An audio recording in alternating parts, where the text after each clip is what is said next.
Ibu bapak, saudara-saudara sekalian, dimanapun Anda berada, salam sehat dan selamat hari Minggu. Tuhan memberkati kita semua. Mari kita dengarkan firman Tuhan yang diperuntukkan untuk hari ini, Minggu tanggal 24 Januari tahun 2021. Tertulis dalam kitab Yunus pasal 3. Dimulai dari ayat yang pertama hingga ayat yang ke-10. Saya bacakan untuk kita semua. Datanglah firman Tuhan kepada Yunus untuk kedua kalinya, demikian.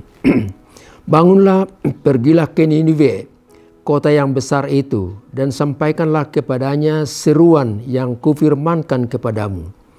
Bersiaplah Yunus lalu pergi ke Ninive sesuai dengan firman Tuhan. Ninive adalah sebuah kota yang mengagumkan besarnya, 3 hari perjalanan luasnya. Mulailah Yunus masuk ke dalam kota itu, sehari perjalanan jauhnya, lalu berseru, 40 hari lagi maka Ninive akan ditunggal balikan. Orang Ninive percaya kepada Allah, lalu mereka mengumumkan puasa dan mereka, baik orang dewasa maupun anak-anak, mengenakan kain kabung. Setelah sampai kabar itu kepada raja kota Ninive, turunlah ia dari singgasananya, ditanggalkannya jubahnya, diselubungkannya kain kabung, lalu duduklah ia di abu. Lalu atas perintah raja dan para pembesarnya, orang memaklumkan dan mengatakan di Ninive demikian. Manusia dan ternak, lembu, sapi dan kambing domba tidak boleh makan apa-apa, tidak boleh makan rumput dan tidak boleh minum air. Haruslah semuanya manusia dan ternak berselubung kain kabung dan berseru dengan keras kepada Allah, serta haruslah masing-masing berbalik dari tingkah lakunya yang jahat dan dari kekerasan yang dilakukannya. Siapa tahu mungkin Allah akan berbalik dan menyesal serta berpaling dari murkanya yang bernyala-nyala itu, sehingga kita tidak binasa. Ketika Allah melihat perbuatan mereka itu, yakni bagaimana mereka berbalik dari tingkah lakunya yang jahat, maka menyesallah Allah karena malapetaka yang telah dirancangkannya terhadap mereka, dan ia pun tidak jadi melakukannya. Sampai di situ firman Tuhan untuk kita sekalian. Saudara yang kekasih, agak jarang kita membaca kitab Yunus ini. Kita tidak tahu secara lengkap bagaimana riwayat hidup, pekerjaan, dan sikap Yunus. Untuk itu saya coba untuk melukiskan dengan ringkas sekali, supaya tidak menjemukan kita semua. Yunus seorang utusan yang diutus Allah untuk pergi ke Ninive. Itu ibu kota dari Asyur. Tetapi Yunus tidak mau. Dia menyingkir dan dia pergi ke Tarsis dengan kapal untuk menjauhi perintah Allah itu.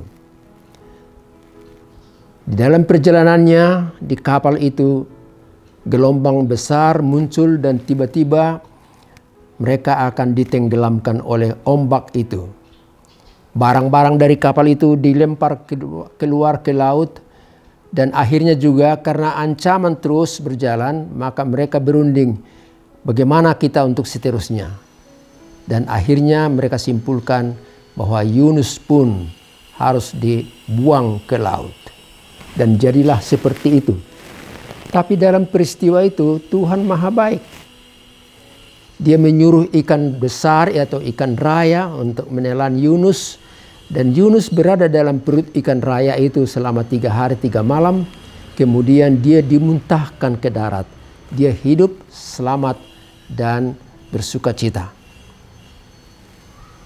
Untuk kedua kalinya Allah menyuruh Yunus pergi ke kota Ninive. Kota itu kan jumlahnya penduduknya 120.000 jiwa. Dia diutus untuk kedua kalinya ke sana dan dia pergi memang. Tetapi hatinya tetap sebenarnya tidak senang untuk tugas itu. Maka kalimat daripada Yunus itu terdengar demikian, 40 hari lagi Tuhan akan menunggang balikkan kota ini. Rumah akan runtuh, bangunan akan hancur, dan manusia-manusia akan tertelan oleh kejadian atau malapetaka itu. Itu yang disampaikan oleh Yunus. Tetapi apa yang terjadi? Rupanya penduduk yang 120.000 orang itu, kalau kita baca dalam pasal 4, yang 120.000 orang itu bertobat. Raja juga bertobat. Akhirnya Allah menyesali perbuatannya, keputusannya yang sebelumnya, dan dia merubah itu, dan Allah menyelamatkan orang-orang di Niniwe. Tahu kejadiannya berikut? Ternyata Yunus marah besar. Dan dia akhirnya pergi menyingkir dari kota itu dan tinggal di sana untuk beberapa hari. Saudaraku yang kekasih, demikianlah secara ringkas riwayat pekerjaan dan sikap daripada Yunus itu. Sekarang yang perlu bagi kita, apa maksud daripada nas ini? Apa yang dapat kita petik dari sikap Yunus ini untuk kita? Saudaraku yang kekasih, topik daripada khotbah kita berkata bahwa Tuhan sebenarnya Maha Murah, Dia ingin menyelamatkan semua manusia. Tuhan itu Maha Murah, Maha Kasih. Dia ingin supaya semua manusia bertobat dan diselamatkan. Loh, kenapa Yunus tidak mau ke kota Niniwe? Jelas kalau kita baca dalam kitab Nabi Nathan dan dalam kitab yang lain, dikatakan di situ bahwa Yunus benci kepada orang-orang pemimpin-pemimpin di kota Niniwe Asur itu. Kenapa benci? Dia benci dan marah karena kota itu penuh dengan kehidupan maksiat, dan kota itu selalu mengancam Israel, Juda, dan utara juga. Dan karena itu maka Yunus tidak mau ke sana. Saudaraku yang kekasih, apa yang dapat kita pelajari dari situ? Yang pertama, lakukanlah kehendak Allah. Itu yang pertama. Lakukanlah kehendak Allah. Apa kehendak Allah? Manusia seluruhnya, seutuhnya ingin supaya selamat dalam hidup mereka. Lakukanlah tugas daripada Allah itu. Saudara, kita boleh melihat para tokoh-tokoh dalam Alkitab menjadi masukan bagi kita, supaya kita juga mau melakukan kehendak Allah. Yang pertama, Nabi Yesaya, tatkala dia melihat kemuliaan Tuhan, dia berkata, Allah, aku di sini, utuslah aku. Boleh kita berkata seperti itu? Ya Tuhan, aku di sini dengan segala keadaanku, utuslah aku. Dia bersedia untuk bekerja atas perintah Tuhan. Tapi bukan hanya Yesaya, kita lihat juga yang lain. Esther, perempuan Yahudi yang menjadi ratu dari Raja Ahasveros itu. Dia tidak lupa daratan. Dia tidak menikmati kesenangan sendiri. Tapi dia bertindak untuk membela umatnya. Membela kaum Yahudi itu. Sehingga rakyat Yahudi di sana selamat dan tidak kena hukuman oleh niat-niat jahat para pemimpin kerajaan dan juga Raja Ahasverus. Ada sesuatu yang bisa dia lakukan. Begitu juga untuk kita. Saya lanjutkan lagi. Ada Daniel, orang Israel yang bekerja di kerajaan Nebukadnezar di Babel. Dia mau bekerja, apa yang dapat dia lakukan? Dan akhirnya raja beserta para pembesar-pembesar kerajaan Babel itu mengakui akan kebesaran Tuhan. Yang terakhir saya ambilkan contoh. Orang berdosa sekalipun, tatkala bertemu dengan Yesus, dia bertobat dan dia menjadi penginjil yang memberitakan Tuhan Yesus di kota di mana dia tinggal. Itulah perempuan Samaria yang kita temui ceritanya di dalam kitab Injil pasal Yohanes ayat 4. Pasal Yohanes pasal 4 ayat 19 dan seterusnya. Saudaraku yang kekasih, marilah kita ikut untuk melaksanakan keinginan Tuhan itu. Melaksanakan, mengabarkan cinta kasih Tuhan. Supaya semua orang mengenal Tuhan dan mereka diselamatkan. Dari Yunus ini kita belajar.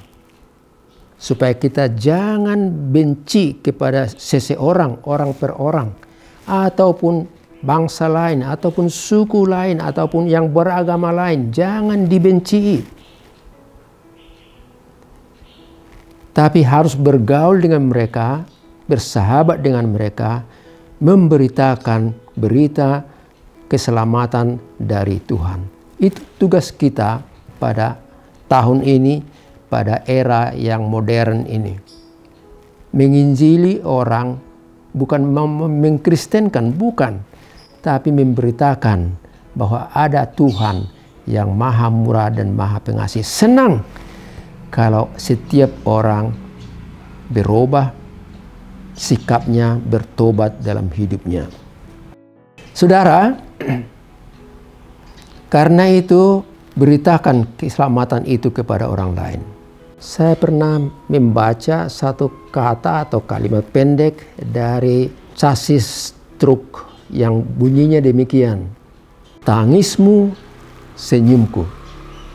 Tangismu, senyumku.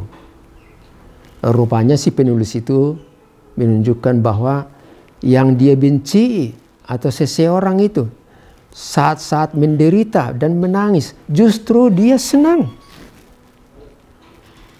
Saya kira itu tidak pantas bagi kita.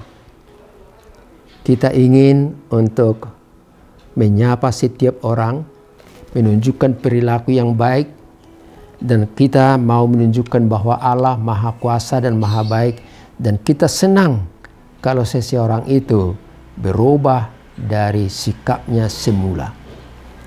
Saudara yang kekasih, pesan yang kedua yang kita lihat dari sini, Injil ini atau firman ini mau memberitakan kepada kita bahwa Tuhan itu menginginkan semua orang supaya selamat. Dan dia berkata dalam teks yang lain, aku tidak berkenan kepada kematian orang fasik, tetapi aku senang atas pertobatan orang fasik itu, supaya mereka hidup.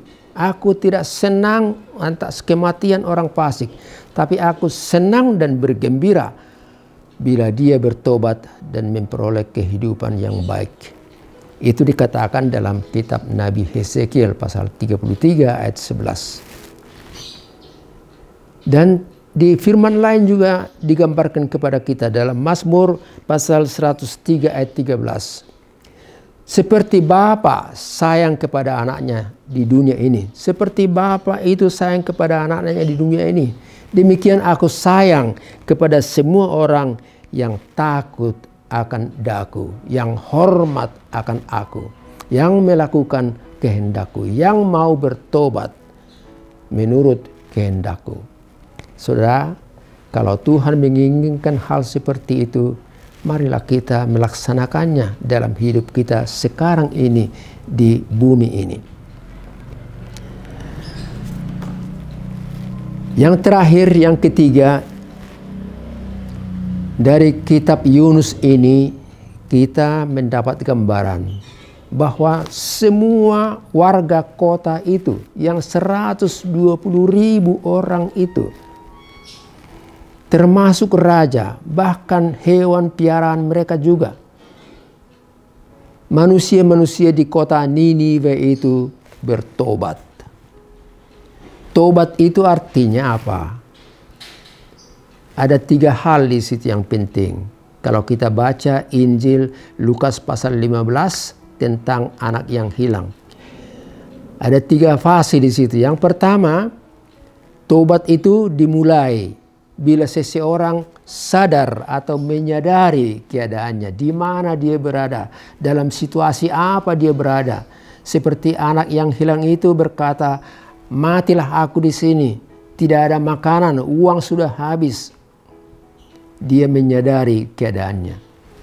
Fase yang kedua, dia mau mengambil keputusan, dan si anak yang hilang berkata, "Aku akan kembali kepada Bapakku, aku akan menyatakan dosaku, minta maaf supaya diampuni." Dan yang ketiga,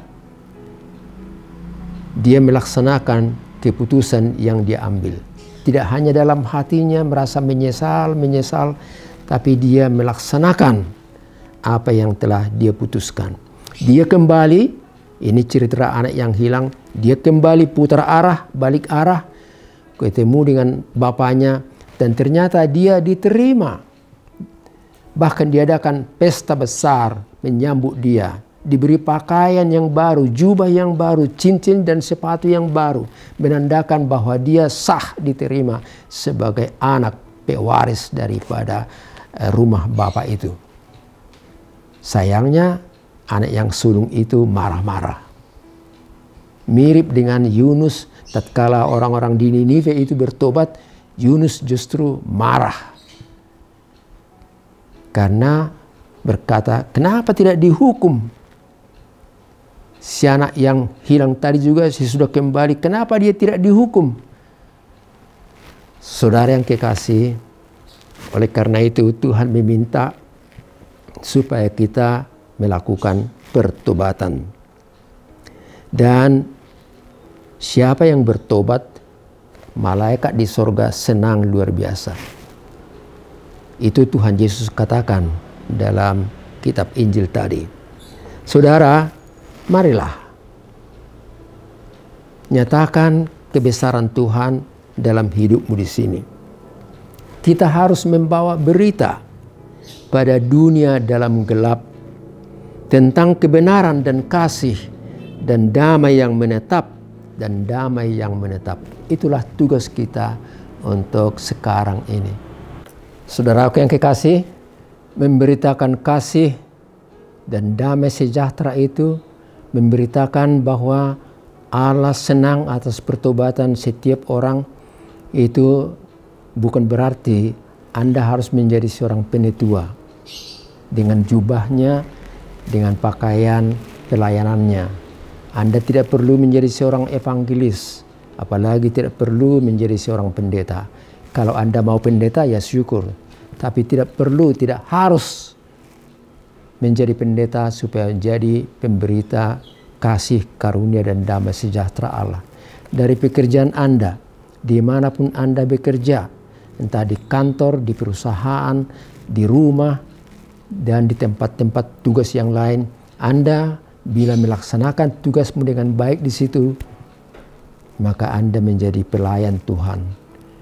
Dan dari pekerjaan Anda, sikap Anda itu, orang akan melihat dan mengerti bahwa ada Tuhan yang maha baik yang bekerja di dalam diri Anda. Dan oleh karena itu, semoga dia mau untuk melihat Allah dan mau mengikut apa yang Anda sampaikan kepada dia, supaya dia juga mengasihi Tuhan dan sesama manusia. Selamat hari Minggu, Tuhan memberkati. Kita ketemu lagi pada kesempatan berikutnya. Amin. Mari kita berdoa. Terima kasih Bapa di sorga, firman-Mu mengajak kami supaya kami boleh mengasihi semua orang. Jangan sekali-sekali membenci mereka, siapapun mereka itu. Tapi kami diingatkan oleh firman tadi supaya kami mengajak semua orang melalui tutur kata kami, melalui cara pergaulan kami, melalui pekerjaan kami. Kami boleh mengajak setiap orang untuk melihat bahwa ada Engkau, Allah yang baik, Allah yang maha kasih, yang senang atas keselamatan dari pribadi lepas pribadi. Berkatilah firman-Mu Tuhan. Mampukan kami untuk bekerja di rumah, di tempat tugas kami, di perusahaan, ataupun di instansi lain. Mampukan kami untuk bekerja dengan baik. Dan atas pekerjaan dan sikap kami yang baik itu, orang lain akan tahu bahwa Tuhan ada, Tuhan hidup, dan senang untuk menerima orang yang percaya padamu. Kami berdoa untuk teman-teman kami, saudara-saudara kami juga, atau semua orang yang sekarang lagi terpapar oleh COVID-19 ini. Bukan hanya di Jakarta, tapi di Indonesia ini, bahkan di dunia ini juga. Allah Bapa di surga, kami datang menyembah Tuhan supaya Engkaulah yang melindungi mereka. Dan secepatnya Tuhan, biarlah COVID-19 ini jauh dari kami semua. Sehingga kami boleh bergerak dengan lebih bebas. Kami boleh bekerja bukan hanya di rumah, tapi di tempat tugas kami masing-masing. Allah Bapa di sorga, berkatilah kami.